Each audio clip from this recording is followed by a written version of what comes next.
Hello everybody, I am back. Ha ha ha ha. Okay, don't know why I decided to do it like that, but oh well.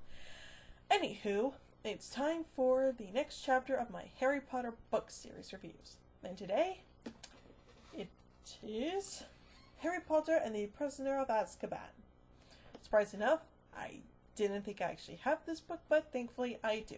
And I'll be reviewing this wonderful masterpiece for you today. Or tonight, or whatever time of day it is where you'll be watching this video. But you know what I mean. Sorry like that. Sorry about that. But anywho, so basic plot of Prisoner of Azkaban. Well, as many of you may know, this book introduces us to Sirius Black, Harry's godfather. Oh yeah. And it also introduces us to Hagrid's pet, what was it called? Oh, Hippogriff, right. Hagrid's pet Hippogriff, Buckbeak, who I don't think shows up in any of the other books, which sucks, because I liked Buckbeak. Why didn't they bring him back? Arrgh! But that's enough about that. So anywho, and of course everyone in the wizard world thinks that Sirius is responsible for betraying Harry's parents on the night they were murdered by Voldemort. But is that true? Well, the answer would be no. Turns out to be Peter Pettigrew, aka Wormtail, who was actually working for Voldemort at the time. Gee, why am I not surprised? And also in this book we get introduced to yet another new Defense Against Dark Arts teacher. And that is Remus Lupin. But surprisingly, this guy is actually very likable. He's cool. But then later on in the book, spoiler alert, he turns out to be a werewolf. I'm not surprised. But what's also interesting is that Sirius Black is an animagus, which is a wizard that elects to which basically takes a potion to become like a certain kind of animal. In Sirius's case, a dog. Interesting. But yes, and we also get introduced to the spooky Dementors of the Azkaban prison, pretty much what did these guys do? Pretty much take away every single happy memory you've had in your entire life. Yeah.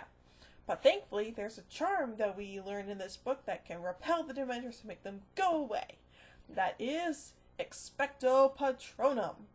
But of course, I'm usually have to think of a very, very, very happy memory. Of course, Harry tries and tries and tries and pretty much, fails.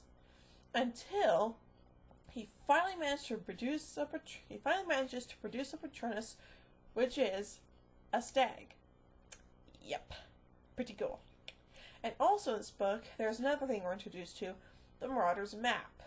Now, in order to use the Marauder's Map, you have to basically say the words, oh gosh, what are those words? Oh yeah, I solemnly swear that I've been up to no good. Pretty cool, huh? And of course, in order to, make it just seem like a regular piece of parchment, you say, mischief managed. So, yeah. And of course, what was the other thing about this book that I liked? Oh yeah, that's right, Hermione's time turner. I almost forgot about that. So basically, you just turn it a couple times and you could pretty much go forwards or backwards in time. Pretty cool. Oh, there's one more character introduced to in this book. Professor Trelawney. Yeah, basically, she's kind of like the weird cuckoo fortune teller teacher in this book. Yeah. Kind of makes me sorry that she almost got kicked out in book 5. Because that god-awful, just bitchy character Dolores Umbridge. God, I hated her. And trust me, when I review Order of the Phoenix, I'm gonna be complaining about this character to no end. Seriously. Expect that when I review Order of the Phoenix. Seriously. I hate that bitch. But anywho. So, yeah. That's pretty much all I can say about Prisoner of Azkaban. It was awesome. It was cool. We got more explanation into who Harry's parents were and about their friends and blah, blah, blah, blah, blah, etc., etc., etc. It was just an all-around awesome book. But comparing it to the movie, well, let's think about this for a second. Now, comparing The Sorcerer's Stone, the book and the movie, which one did I like more? The movie.